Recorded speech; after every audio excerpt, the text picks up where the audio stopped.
श्रीगणेशाय नमः। अथ श्री विष्णुपञ्जरस्तोत्र विनियोगः। ॐ अस्य श्री विष्णुपञ्जरस्तोत्रमन्त्रस्य नारदऋषिः अनुष्टुप् छन्दः। श्रीविष्णुः परमात्मा देवता। अहं बीजं सोऽहं शक्तिः।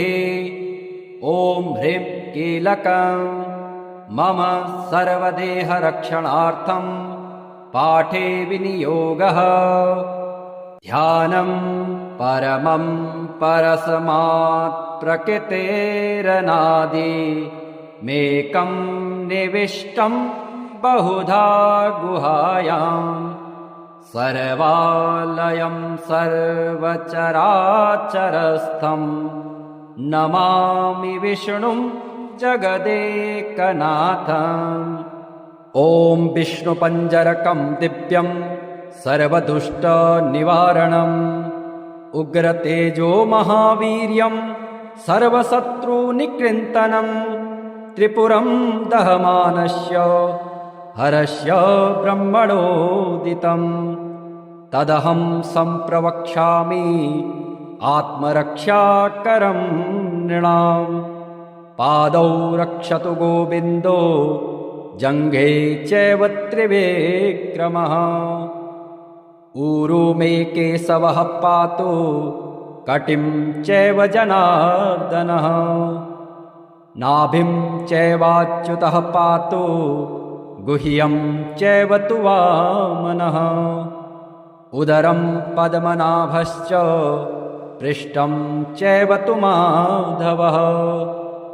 वामपार्श्वं तथा विष्णुर्दक्षिणं मधुसूदनः। बाहुवे वासुदेवश्च हृदि दामोदरस्तथा। कण्ठं रक्षतु वाराह कृष्णश्च मुखमण्डलम्। माधवः कर्णमूले तु हृषीकेशश्च नासिके। नेत्रे नारायणो रक्षेत् ललाटं गरुडध्वजः।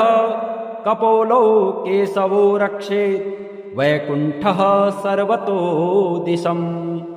श्रीवत्साङ्कश्च सर्वेषाङ्गानां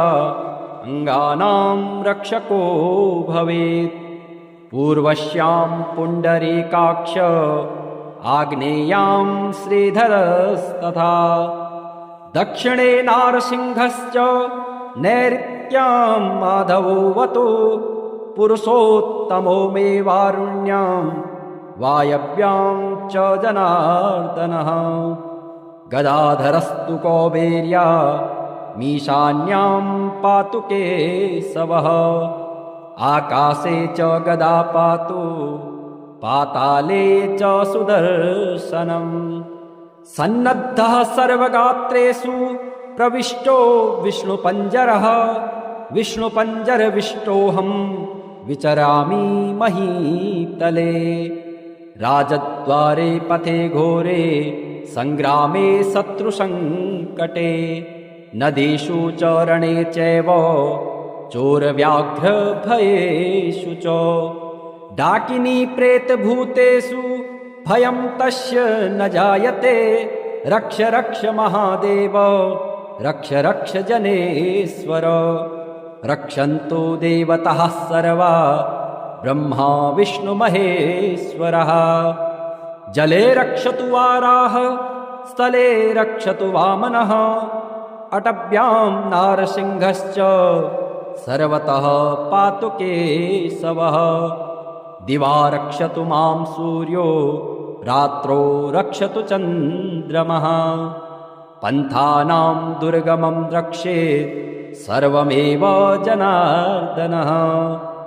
रोगविघ्नहतश्चैव ब्रह्मः गुरुतल्पगः।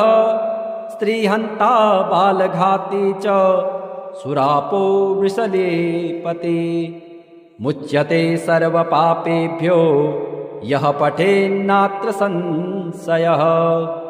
अपुत्रो लभते पुत्रं धनार्थी लभते धनम्। विद्यार्थी लभते विद्यां मोक्षार्थी लभते गतिम् आपदो हरते नित्यं विष्णुस्तोत्रार्थसम्पदा यस्त्विदं पठते स्तोत्रं विष्णुपञ्जरमुत्तमम् मुच्यते सर्वपापेभ्यो विष्णुलोकं स गच्छति गोसहस्रफलं तस्य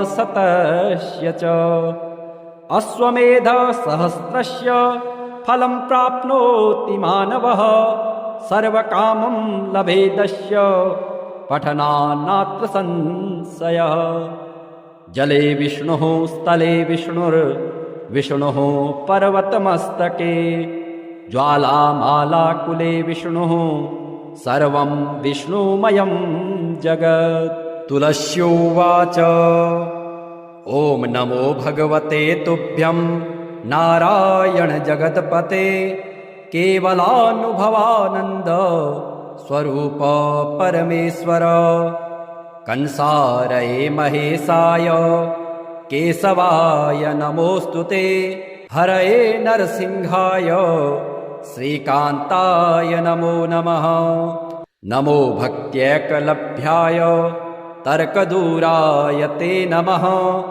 नमो वेदान्तवेद्याय विद्यावेद्याय ते नमः नमस्ते श्रुतिगम्याय श्रुतिस्तुत्याय ते नमः नमो नीलघनश्याम तनवे धृतमूर्तये बहुरूपोरुरूपाय निरूपाय नमो नमः पूजकाय च पूज्याय पत्रपुष्पफलः प्रभो अभवाय भवेच्छेत्रे सुखदुःखप्रदाय च तवैवाहं सुखकरा पञ्चमे प्रभुरीश्वर नमस्तुभ्यं नमस्तुभ्यं नमस्तुभ्यं हरे नमः इति श्रुत्वा दण्डवत्सा कृत्वा तञ्च प्रदक्षिणं पुनस्तुष्टावतुष्टात्मा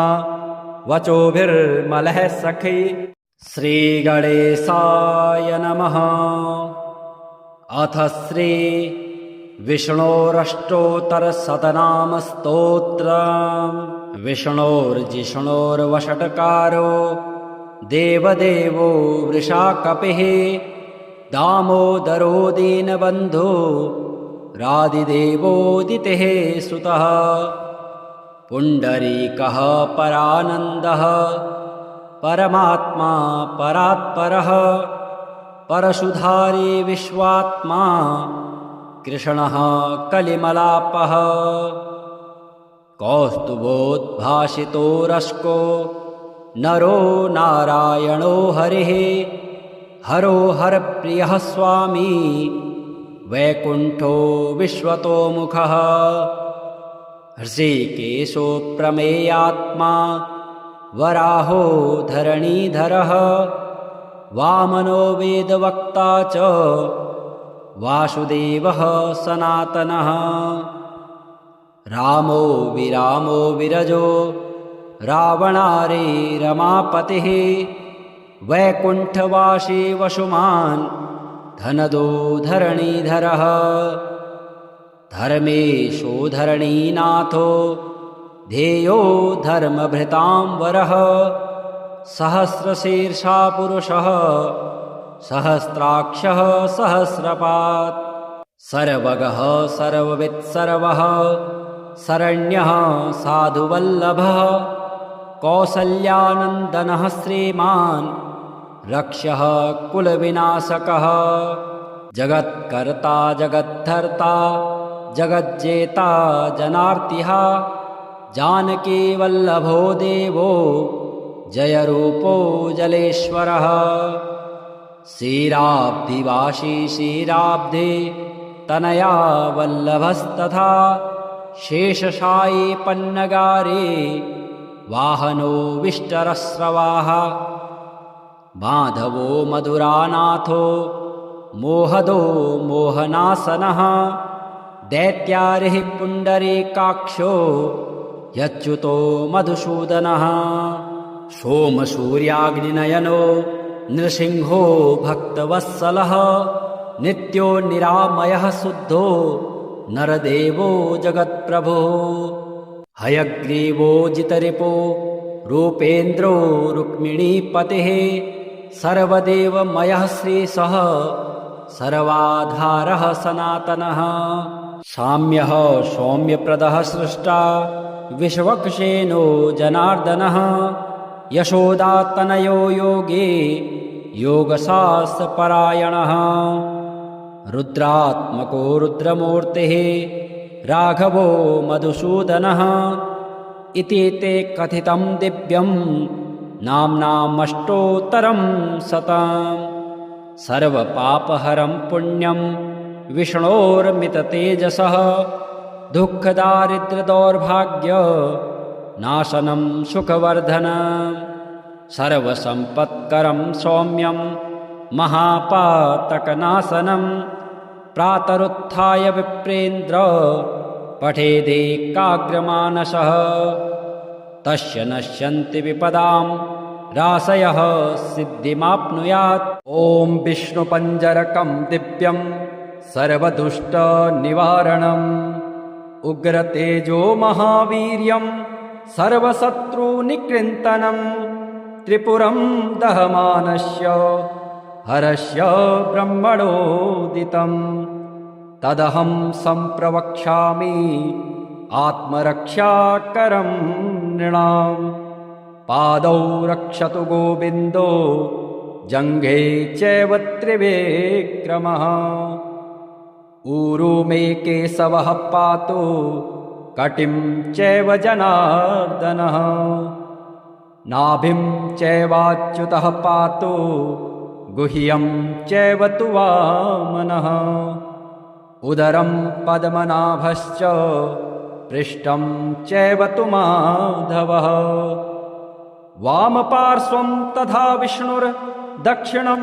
मधुसूदनः बाहुवे वासुदेवश्च हृदि दामोदरस्तथा कण्ठं रक्षतु वाराह कृष्णश्च मुखमण्डलं माधवः कर्णमूले तु हृषिकेशश्च नासिके नेत्रे नारायणो रक्षेत् ललाटं गरुडध्वजः कपोलो केशवो रक्षेत् वैकुण्ठः सर्वतो दिशम् श्रीवत्साङ्कश्च सर्वेषा अङ्गानां रक्षको भवेत् पूर्वस्यां पुण्डरीकाक्ष आग्नेयां श्रीधरस्तथा दक्षिणे नारसिंहश्च नैऋत्यां माधवोऽवतु पुरुषोत्तमो मे वारुण्यां वायव्यां च जनार्दनः गदाधरस्तु कौबेर्या मीशान्यां पातु केशवः आकाशे च गदा पातु पाताले च सुदर्शनम् सन्नद्धः सर्वगात्रेषु प्रविष्टो विष्णुपञ्जरः विष्णुपञ्जरविष्टोऽहं विचरामि महीतले राजद्वारे पथे घोरे संग्रामे शत्रुसङ्कटे नदीषु च रणे चैव चोरव्याघ्रभयेषु च डाकिनी प्रेतभूतेषु भयं तस्य न जायते रक्ष रक्ष महादेव रक्ष रक्ष जनेश्वर रक्षन्तु देवताः सर्वा ब्रह्मा विष्णुमहेश्वरः जले रक्षतु वाराह स्थले रक्षतु वामनः अटव्यां नारसिंहश्च सर्वतः पातु केशवः दिवा रक्षतु मां सूर्यो रात्रो रक्षतु चन्द्रमः पन्थानां दुर्गमं रक्षेत् सर्वमेव जनार्दनः रोगविघ्नहतश्चैव ब्रह्मः गुरुतल्पगः स्त्रीहन्ता बालघाती च सुरापो वृषलेपति मुच्यते सर्वपापेभ्यो यः पठेन्नात्र संशयः। अपुत्रो लभते पुत्रं धनार्थी लभते धनं, विद्यार्थी लभते विद्यां मोक्षार्थी लभते गतिम्। आपदो हरते नित्यं विष्णुस्तोत्रार्थसम्पदा, यस्त्विदं पठते स्तोत्रं विष्णुपञ्जरमुत्तमम्। मुच्यते सर्वपापेभ्यो विष्णुलोकं स गच्छति, गोसहस्रफलं तस्य वाजपेयशतस्य च। अश्वमेधसहस्रस्य फलं प्राप्नोति मानवः, सर्वकामं लभेदस्य पठनान्नात्र संशयः।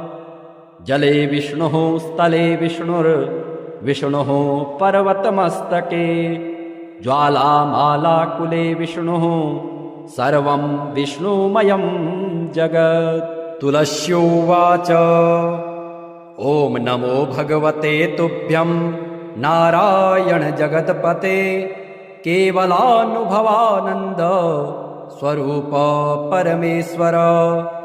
कंसारये महेशाय केशवाय नमोऽस्तुते, हरये नरसिंहाय श्रीकान्ताय नमो नमः।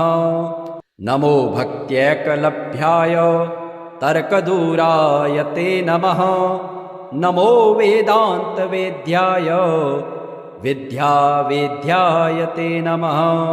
नमस्ते श्रुतिगम्याय श्रुतिस्तुत्याय ते नमः, नमो नीलघनश्याम तनवे धृतमूर्तये। बहुरूपोरुरूपाय निरूपाय नमो नमः, पूजकाय च पूज्याय पत्रपुष्पफलः प्रभो। अभवाय भवेच्छेत्रे सुखदुःखप्रदाय च, तवैवाहं सुखकरा पञ्चमे प्रभुरीश्वर। नमस्तुभ्यं नमस्तुभ्यं नमस्तुभ्यं हरे नमः। इति श्रुत्वा दण्डवत्सा कृत्वा तञ्च प्रदक्षिणम्, पुनस्तुष्टावतुष्टात्मा वचोभिर्मलः सखी। श्रीगणेशाय नमः।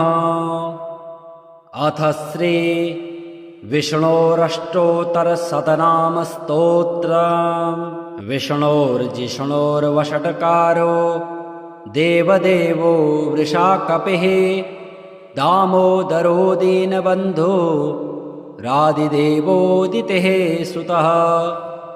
पुण्डरीकः परानन्दः परमात्मा परात्परः, परशुधारी विश्वात्मा कृष्णः कलिमलापः। कौस्तुभोद्भासितो रश्को नरो नारायणो हरिः, हरो हरप्रियः स्वामी वैकुण्ठो विश्वतोमुखः। हृषीकेशो प्रमेयात्मा वराहो धरणीधरः, वामनो वेदवक्ता च वासुदेवः सनातनः। रामो विरामो विरजो रावणारे रमापतिः, वैकुण्ठवासी वसुमान् धनदो धरणीधरः। धर्मेशो धरणीनाथो ध्येयो धर्मभृतां वरः, सहस्रशीर्षा पुरुषः सहस्राक्षः सहस्रपात्। सर्वगः सर्ववित् सर्वः शरण्यः साधुवल्लभः, कौसल्यानन्दनः श्रीमान् रक्षः कुलविनाशकः। जगत्कर्ता जगद्धर्ता जगज्जेता जनार्तिः, जानकीवल्लभो देवो जयरूपो जलेश्वरः। क्षीराब्धिवासी क्षीराब्धे तनया वल्लभस्तथा, शेषशायी पन्नगारे वाहनो विष्टरस्रवाः। माधवो मधुरानाथो मोहदो मोहनासनः दैत्यारिः पुण्डरीकाक्षो यच्युतो मधुसूदनः सोमसूर्याग्निनयनो नृसिंहो भक्तवत्सलः नित्यो निरामयः शुद्धो नरदेवो जगत्प्रभुः हयग्रीवो जितरिपो रूपेन्द्रो रुक्मिणीपतिः सर्वदेवमयः श्रीशः सर्वाधारः सनातनः साम्यः सौम्यप्रदः सृष्टा विश्वक्सेनो जनार्दनः यशोदातनयो योगे योगशास्त्रपरायणः रुद्रात्मको रुद्रमूर्तिः राघवो मधुसूदनः इति ते कथितं दिव्यं नाम्नामष्टोत्तरं शतम् सर्वपापहरं पुण्यं विष्णोर्मिततेजसः दुःखदारिद्र्यदौर्भाग्य नाशनं सुखवर्धनं सर्वसम्पत्करं सौम्यं महापातकनाशनं प्रातरुत्थाय विप्रेन्द्र पठेदेकाग्रमानसः तस्य नश्यन्ति विपदां राशयः सिद्धिमाप्नुयात् ॐ विष्णुपञ्जरकं दिव्यं सर्वदुष्टनिवारणम् उग्रतेजो महावीर्यं सर्वशत्रुनिकृन्तनं त्रिपुरं दहमानस्य हरस्य ब्रह्मणोदितं तदहं सम्प्रवक्ष्यामि आत्मरक्षाकरं नृणाम् पादौ रक्षतु गोविन्दो जङ्घे चैव त्रिविक्रमः ऊरू मे केशवः पातु कटिं चैव जनार्दनः नाभिं चैवाच्युतः पातु गुह्यं चैव तु वामनः उदरं पद्मनाभश्च पृष्ठं चैव तु माधवः वामपार्श्वं तथा विष्णुर्दक्षिणं मधुसूदनः बाहुवे वासुदेवश्च हृदि दामोदरस्तथा कण्ठं रक्षतु वाराह कृष्णश्च मुखमण्डलं माधवः कर्णमूले तु हृषिकेशश्च नासिके नेत्रे नारायणो रक्षेत् ललाटं गरुडध्वजः कपोलौ केशवो रक्षेत् वैकुण्ठः सर्वतो दिशं श्रीवत्साङ्कश्च सर्वेषां अङ्गानां रक्षको भवेत् पूर्वस्यां पुण्डरीकाक्ष आग्नेयां श्रीधरस्तथा दक्षिणे नारसिंहश्च नैऋत्यां माधवोऽवतु पुरुषोत्तमो मे वारुण्यां वायव्यां च जनार्दनः गदाधरस्तु कौबेर्या मीशान्यां पातु केशवः आकाशे च गदा पातु पाताले च सुदर्शनम् सन्नद्धः सर्वगात्रेषु प्रविष्टो विष्णुपञ्जरः विष्णुपञ्जरविष्टोऽहं विचरामि महीतले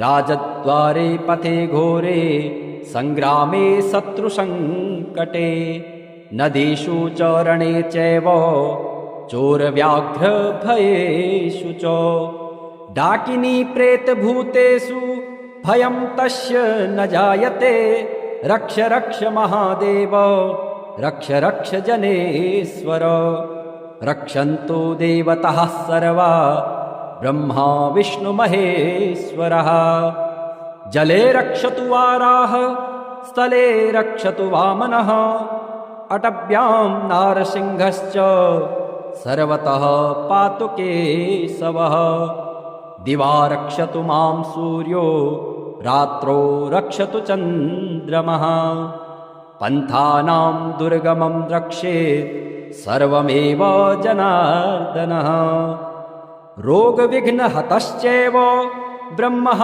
गुरुतल्पगः स्त्रीहन्ता बालघाती च सुरापो वृषलेपति।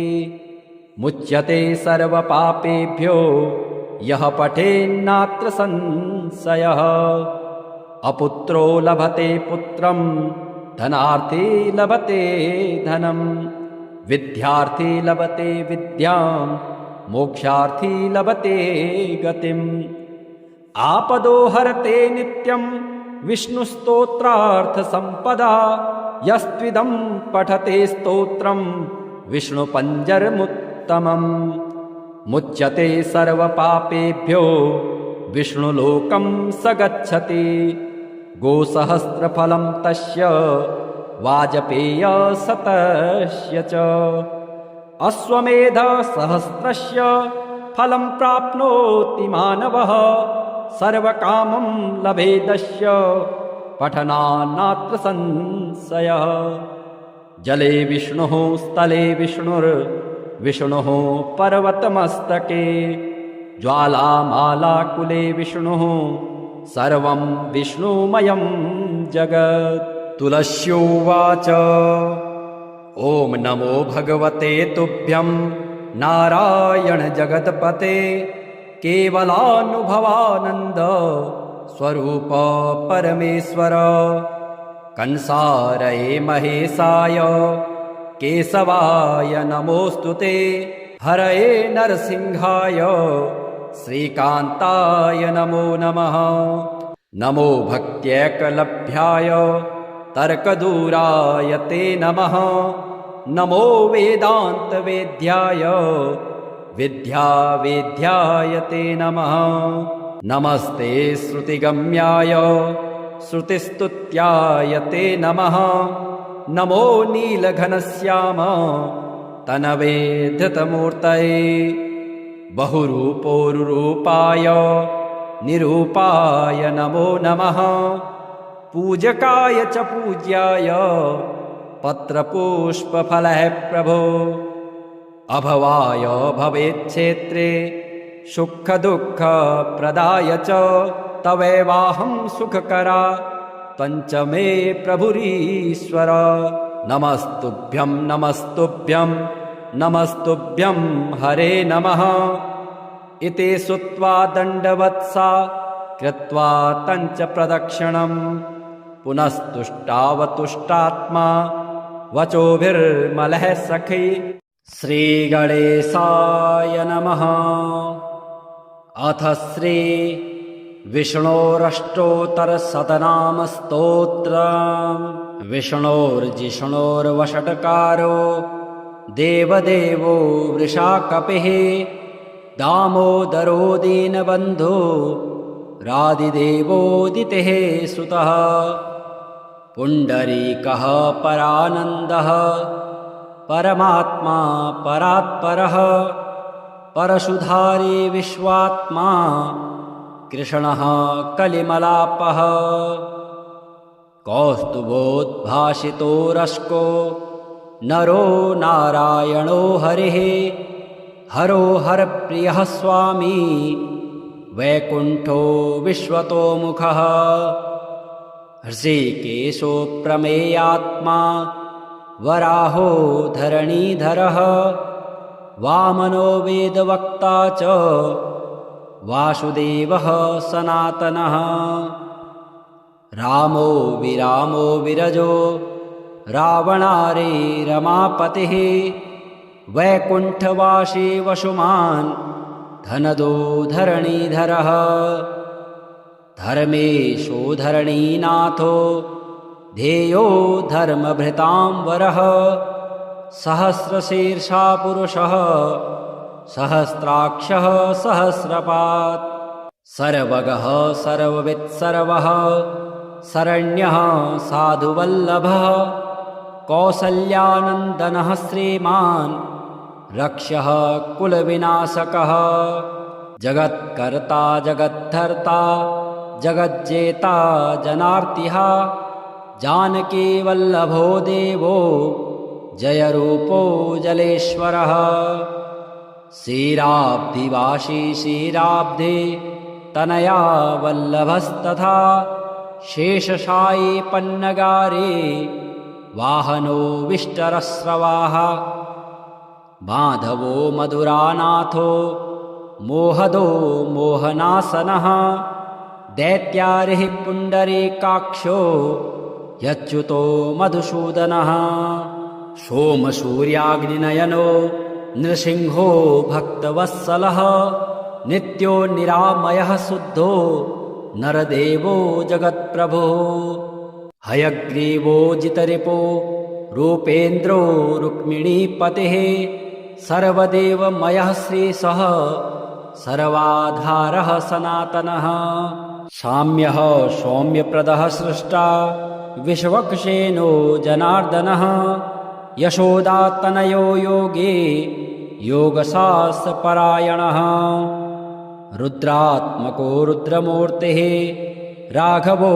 मधुसूदनः इति ते कथितं दिव्यं नाम्नामष्टोत्तरं शतम् सर्वपापहरं पुण्यं विष्णोर्मिततेजसः दुःखदारिद्र्यदौर्भाग्य नाशनं सुखवर्धनं सर्वसम्पत्करं सौम्यं महापातकनाशनं प्रातरुत्थाय विप्रेन्द्र पठेदेकाग्रमानसः तस्य नश्यन्ति विपदां राशयः सिद्धिमाप्नुयात् ॐ विष्णुपञ्जरकं दिव्यं सर्वदुष्टनिवारणम् उग्रतेजो महावीर्यं सर्वशत्रुनिकृन्तनं त्रिपुरं दहमानस्य हरस्य ब्रह्मणोदितं तदहं सम्प्रवक्ष्यामि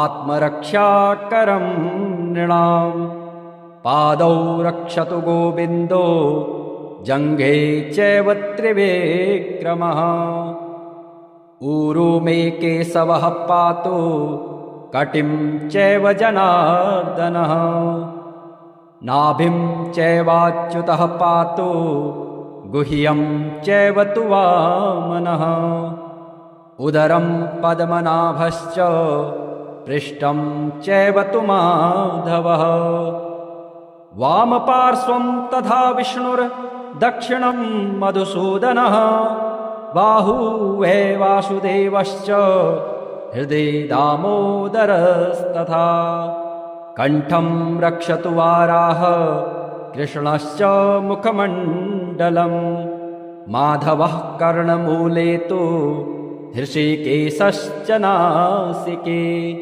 नेत्रे नारायणो रक्षेत् ललाटं गरुडध्वजः कपोलौ केशवो रक्षेत् वैकुण्ठः सर्वतो दिशम् श्रीवत्साङ्कश्च सर्वेषाङ्गानां रक्षको भवेत् पूर्वस्यां पुण्डरीकाक्ष आग्नेयां श्रीधरस्तथा दक्षिणे नारसिंहश्च नैऋत्यां माधवोऽवतु पुरुषोत्तमो मे वारुण्यां वायव्यां च जनार्दनः गदाधरस्तु कौबेर्या मीशान्यां पातु केशवः आकाशे च गदा पातु पाताले च सुदर्शनम् सन्नद्धः सर्वगात्रेषु प्रविष्टो विष्णुपञ्जरः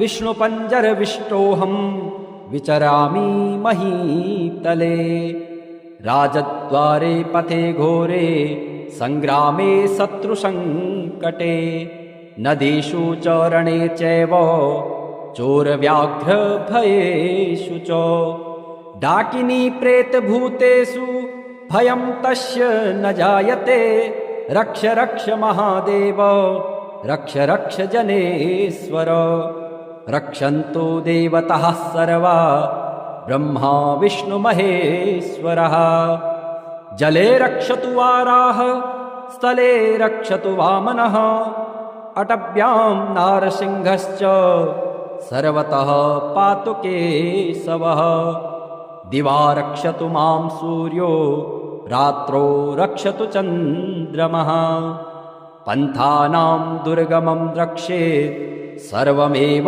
जनार्दनः। रोगविघ्नहतश्चैव ब्रह्मः गुरुतल्पगः, स्त्रीहन्ता बालघाती च सुरापो वृषलेपति। मुच्यते सर्वपापेभ्यो यः पठेन्नात्र संशयः। अपुत्रो लभते पुत्रं, धनार्थी लभते धनं, विद्यार्थी लभते विद्यां, मोक्षार्थी लभते गतिम्। आपदो हरते नित्यं विष्णुस्तोत्रार्थसम्पदा, यस्त्विदं पठते स्तोत्रं विष्णुपञ्जरमुत्तमम्। मुच्यते सर्वपापेभ्यो विष्णुलोकं स गच्छति, गोसहस्रफलं तस्य वाजपेयशतस्य च। अश्वमेधसहस्रस्य फलं प्राप्नोति मानवः, सर्वकामं लभेदस्य पठनान्नात्र संशयः। जले विष्णुः स्थले विष्णुर्विष्णुः पर्वतमस्तके, ज्वालामालाकुले विष्णुः सर्वं विष्णुमयं जगत्। तुलस्योवाच ॐ नमो भगवते तुभ्यं नारायण जगत्पते, केवलानुभवानन्द स्वरूप परमेश्वर। कंसारये महेशाय केशवाय नमोऽस्तुते, हरये नरसिंहाय श्रीकान्ताय नमो नमः। नमो भक्त्यैकलभ्याय तर्कदूराय ते नमः, नमो वेदान्तवेद्याय विद्यावेद्याय ते नमः। नमस्ते श्रुतिगम्याय श्रुतिस्तुत्याय ते नमः, नमो नीलघनश्याम तनवे धृतमूर्तये। बहुरूपोरुरूपाय निरूपाय नमो नमः, पूजकाय च पूज्याय पत्रपुष्पफलः प्रभो। अभवाय भवेच्छेत्रे सुखदुःखप्रदाय च, तवैवाहं सुखकरा पञ्चमे प्रभुरीश्वर। नमस्तुभ्यं नमस्तुभ्यं नमस्तुभ्यं हरे नमः।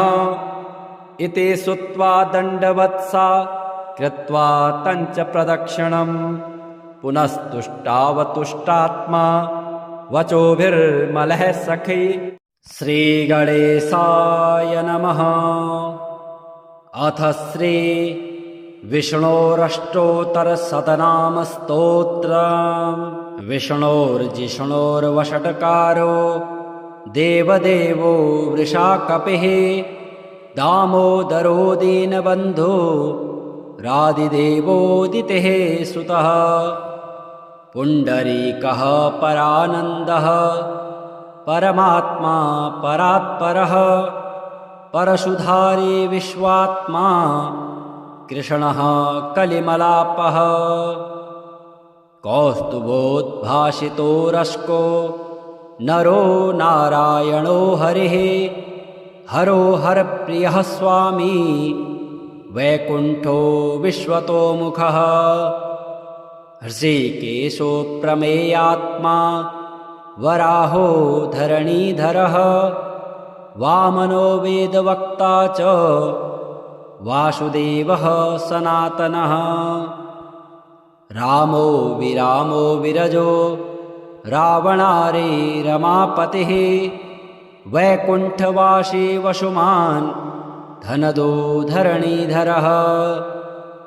धर्मेशो धरणीनाथो ध्येयो धर्मभृतां वरः, सहस्रशीर्षा पुरुषः सहस्राक्षः सहस्रपात्। सर्वगः सर्ववित्सर्वः शरण्यः साधुवल्लभः, कौसल्यानन्दनः श्रीमान् रक्षः कुलविनाशकः।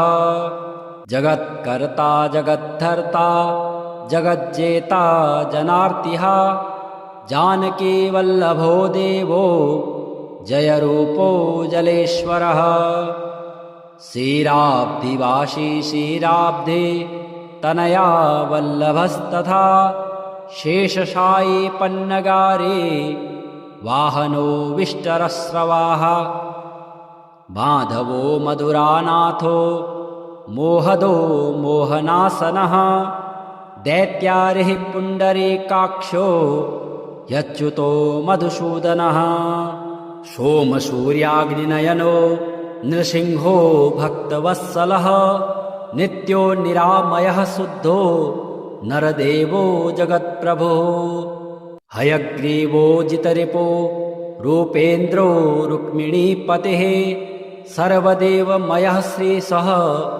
सर्वाधारः सनातनः साम्यः सौम्यप्रदः सृष्टा विश्वक्सेनो जनार्दनः यशोदातनयो योगे योगशास्त्रपरायणः रुद्रात्मको रुद्रमूर्तिः राघवो मधुसूदनः इति ते कथितं दिव्यं नाम्नामष्टोत्तरं शतम् सर्वपापहरं पुण्यं विष्णोर्मिततेजसः दुःखदारिद्र्यदौर्भाग्य नाशनं सुखवर्धनं सर्वसम्पत्करं सौम्यं महापातकनाशनं प्रातरुत्थाय विप्रेन्द्र पठेदेकाग्रमानसः तस्य नश्यन्ति विपदां राशयः सिद्धिमाप्नुयात्।